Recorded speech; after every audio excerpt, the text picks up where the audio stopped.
Hey, tonight I'm going to focus on Neville Goddard's style of making things happen by living in the end, and that the money would come to him and his students by, living in the end and imagining the deed as done.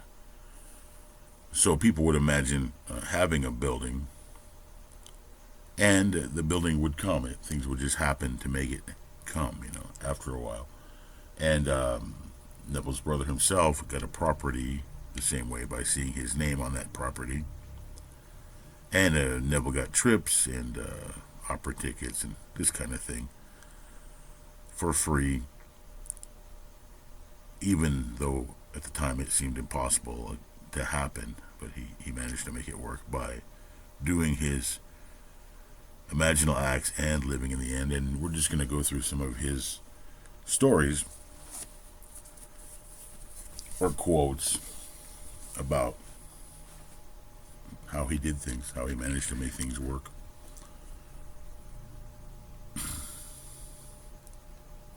As I have said repeatedly, everything depends on our attitude towards ourselves. That which we will not affirm as true of ourselves cannot develop in our life. Dr. Millikan wrote his dream of greatness and security in the first person, present tense. He did not say, I will be great, I will be secure, for that would have implied that he was not great and secure. Instead, he made his future dream a present fact. I have, said he, a lavish, steady, dependable income, consistent with integrity and mutual benefit.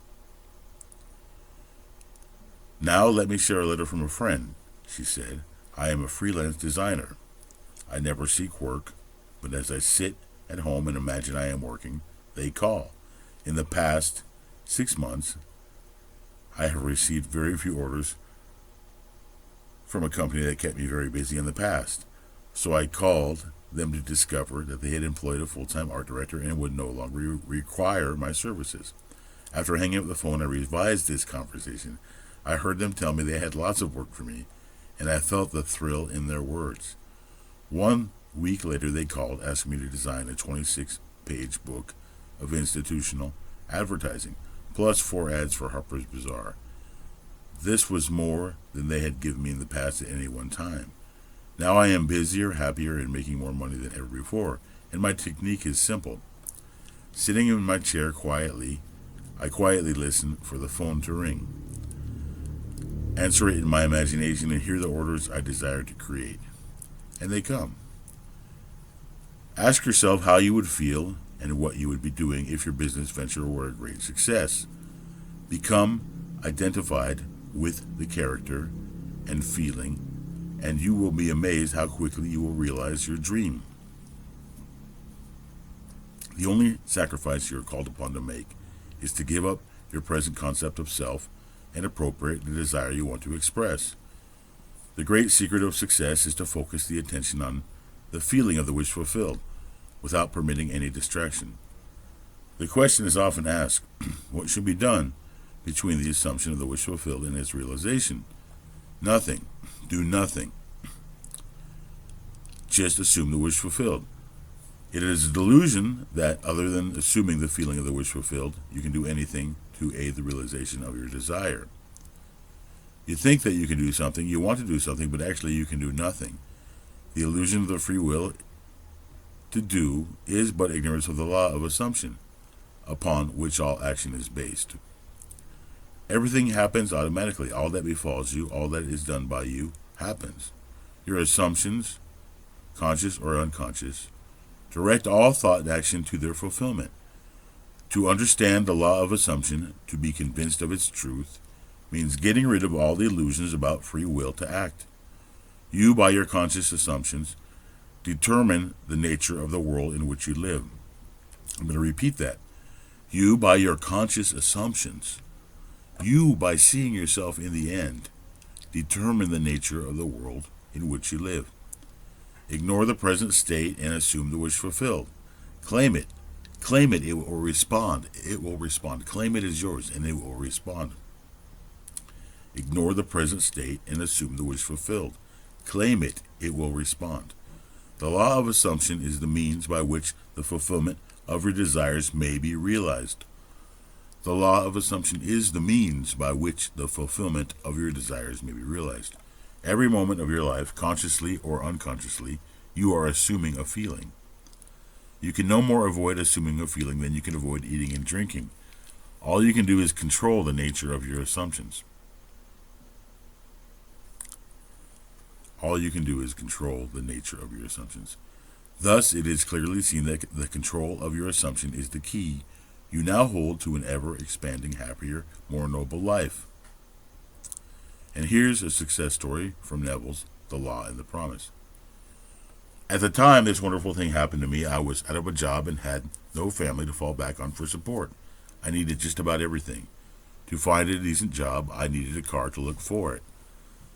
I needed a car to look for that job, and though I had a car, it was so worn out it was ready to fall apart. I was behind in my rent. I had no proper clothes to seek a job, and today it's no fun for a woman of 55 to apply for a job of any kind. My bank account was almost depleted, and there was no friend to whom I could turn. My desperation forced me to put my imagination to the test, but I needed so many things, and in such short order, that I found myself exhausted when I finally got through the list. And by that time I was so nervous, I could not sleep. One lecture night, I heard you tell of an artist who captured the feeling. Okay, this lady's talking about the lecture of Neville. One time she was listening to Neville's lecture, and she heard him tell of an artist who captured the feeling or word, as you called it, of "Isn't it wonderful?" And "Isn't it wonderful?" is something I need to do more often. I'm always doing different things, and I need to work on that "Isn't it wonderful?" more. Keep that in mind. And so this technique, if you haven't heard of it before, is just by simply repeating the phrase, "Isn't it wonderful? Isn't it wonderful? Isn't it wonderful?" Keeping that in your mind until something happens for you that's wonderful. It's just an easy way, a cheat code, you might say. "Isn't it wonderful?" is a cheat code. Waiting for the wonderful thing to happen. Feeling that wondrousness of that phrase. It's a beautiful phrase. Makes me smile.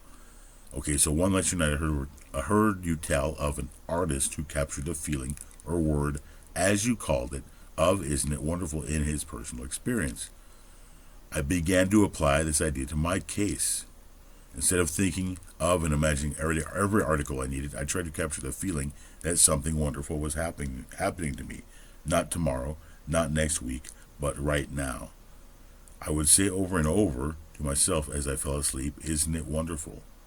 Something marvelous is happening to me now." And as I fell asleep, I would feel the way I would expect to feel under such circumstances. I repeated the imaginary action and feeling for 2 months, night after night, and one day in early October, I met a causal friend that I hadn't seen for months, who informed me he was about to leave on a trip to New York. I had lived in New York many years ago, and we talked of the city a few moments and then parted. I completely forgot the incident. 1 month later, to this day, this man called me at my apartment and simply handed me a certified check in my name for $2,500. After I got over the initial shock of seeing my name on a check for so much money, the story that unfolded seemed to me like a dream.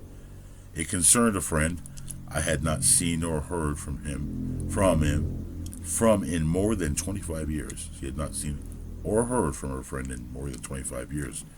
This friend of her past, she learned, had become extremely wealthy in those 25 years. In this space of time of 25 years, he'd become extremely wealthy. In her words, our mutual acquaintance who had brought the check to me had met him quite by accident during the trip to New York last month. During their conversation, they spoke of me, and for reasons I was not to know, this only friend decided to share a portion of this great wealth with me. For the next 2 years, from the office of his attorney, I received monthly checks so generous in amount they not only covered every necessary requirement of daily living, but left a lot over for all the lovely things of life. A car, new clothes, a spacious apartment, and best of all, no need to earn my daily bread. This past month, I received a letter and some legal papers to be signed which provide the continuation of this monthly income for the rest of my natural life. All right, that's about it. Nothing else to read tonight, and I thank you for listening to Neville Goddard stories with me, going through that, and I'll see you soon. Live in the end, everybody. Live in the end. And say, isn't it wonderful? Keep saying it until things become wonderful. Thanks for being here. Talk to you soon.